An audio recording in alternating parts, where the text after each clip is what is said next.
ជាឡានមួយដែលធ្វើឲ្យខ្ញុំច្រឡំថាវាគឺជាឡានអឺរ៉ុបហើយបើនិយាយពី brand មកទៅគឺខ្ញុំច្រឡំជាមួយនឹង Volvo XC90 តែក៏ពិតនេះគឺជា Geely Montero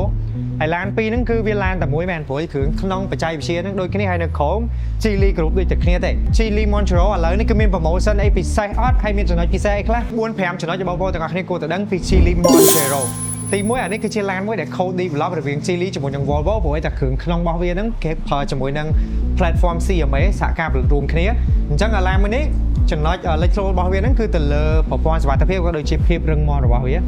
បន្ទាប់ពីធ្វើតេស្តបុកប៉ះទទួលបានផ្កាយ5និយាយទៅគឺដូចឡាន Volvo អញ្ចឹងហើយមួយទៀតអានេះគឺជាប្រភេទឡាន flagship SUV មួយរបស់ Geely ប្រើជាមួយនឹងម៉ាស៊ីន 2.0 លីត្រជំនួយដោយ turbo ផលិតកម្លាំងបាន238សេសជាមួយនឹងកម្លាំងរមួល350 Nm ឡាននេះប្រើប៉ុង2 4WD ទៀតបងប្អូនទាំងអស់គ្នាហើយចំណុចមួយដែលខ្ញុំចាប់អារម្មណ៍ហ្នឹងគឺនៅត្រង់ជើងក្រោមខាងក្រោយរបស់វាមែនទេខ្ញុំប្រាប់ជើងក្រោមខាងក្រោយបងប្អូនទាំងអស់គ្នាមិនមែនគ្រាន់តែប្រភេទ multi link ទេក៏ប៉ុន្តែបើសិនយើងមើលទៅបូមវាបូមនេះគឺទំនើបបងប្អូនទាំងអស់គ្នាប្រភេទបូម CCD ឬមួយក៏ continuous control damping អញ្ចឹងអាប្រភេទ continuous damping ហ្នឹងគឺវាល្អហើយទំនើបត្រង់ថាគឺវាជួយគ្រប់គ្រងទៅលើកម្រិតតឹងធូរបត់បែនរបស់បូមហ្នឹងភ្លាមទៅតាមស្ថានភាពផ្លូវហ្មងនិយាយទៅគិតនៅក្នុងរយៈពេល millisecond ណាបត់បែនភ្លាមហ្មងអញ្ចឹងវាធ្វើឲ្យការបើកបរហ្នឹងគឺ comfort smooth សឹងតែថាអត់ដឹងថាឡានហ្នឹងអាលាក់ផងអញ្ចឹងនេះគឺជាផ្នែកខាងក្នុងរបស់ Geely Montero ដែលខ្ញុំមកសម្ពោធថ្ងៃនេះគឺឃើញថាខាងក្នុងស្បែកអានេះសេរីដូចប្រភេទកម្មញ៉ៃ Alcantara ហើយលាយជាមួយនឹងឈើខាងក្នុងនេះ premium ហើយអីដែលគួរចាប់អារម្មណ៍ហ្នឹងគឺអេក្រង់ដល់ទៅ3ខាងមុខខ្ញុំ Contour Digital អេក្រង់ infotainment មួយទៀតឡាននេះដាក់ដល់ទៅ3ហើយនៅលើដៃចង្កូតទៅនឹងនៅលើកន្លែងប៊ូតុង volume នេះគេមានដាក់ពាក្យថា CMA ខ្ញុំគិតថាអានេះគឺឈ្មោះតំណាងឲ្យ platform គ្រឿងក្នុងរបស់វាហ្នឹងឯង CMA platform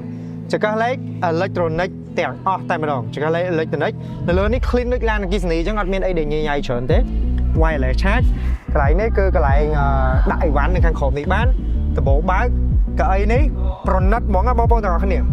កៅអីប្រណិតស្រោបដូចស្បែកប៊ូតុង electronic សងខាងហើយកៅអីនេះមាន memory seat ពេលយើង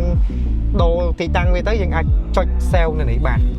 ហើយបើខ្ញុំមើលអត់ខុសទេគឺនៅខាងមុខនេះគឺកន្លែង project head up display អញ្ចឹងពេលយើងអង្គុយឲ្យត្រូវកន្លែងវាមកយើងមើលឃើញ head up display នៅខាងមុខនោះទៀតស្ពេចកប់ហ្មងអាឡាននេះហើយឥឡូវខ្ញុំមកទៅមើលខាងក្រោយតិចចង់ដឹងថា Geely Montero នេះនៅខាងក្រោយមានអីខ្លះផ្នែកខាងក្រោយរបស់ Geely Montero oh my god ខ្ញុំមានអារម្មណ៍ថាឡាននេះគឺកៅអីធំហើយកន្លែងដាក់ជើងនេះគឺសល់ច្រើនកៅអីវាមានតែ2ជួរទេវាអត់បាន3ជួរទេអញ្ចឹងហើយវានៅសល់ space នេះគឺទលាយខ្លាំងមែនតើកៅអីនេះយើងអាច trade បានទៀតអញ្ចឹងនៅពេលដែលយើងត្រូវការសម្រាកផ្អែកខ្លួនទៅក្រោយគឺងាយស្រួលដោយសារវាអត់មានទឹះអីទេនៅខាងក្រោយនេះហ៎ហើយនៅខាងមុខនេះគឺមានរុនម៉ាស៊ីនត្រជាក់ជាមួយនឹងកន្លែងដែលយើងអាចសេរីសីតុណ្ហភាពរបស់វាបានទៀតដបូលកញ្ចក់លាតដល់ខាងក្រោយអូខេអញ្ចឹងខ្ញុំគិតថា spec មួយនេះគឺក្រៅតពីប្រណិតសម្រាប់អ្នកដែលគាត់ប្រើជាលក្ខណៈគ្រួសារហើយចង់បានឡានដែលទលាយអាចមកមើល Geely Montero នេះបានហើយចង់ដឹងថាតើនៅក្នុងថ្ងៃសម្ពោធនេះគេមានអីដែលពិសេស promotion ឬមួយក៏អាចនឹងមានតម្លៃអីដែលល្អអញ្ចឹងសម្រាប់ព័ត៌មានបន្ថែមបងប្អូនទាំងអស់គ្នាក៏អាចអញ្ជើញមកដល់ Geely Cambodia ដើម្បីតេស្តឡាននេះផ្ទាល់ដែរអរគុណជួបគ្នានៅក្នុងវីដេអូក្រោយទៀតជម្រាបលាបាយបាយ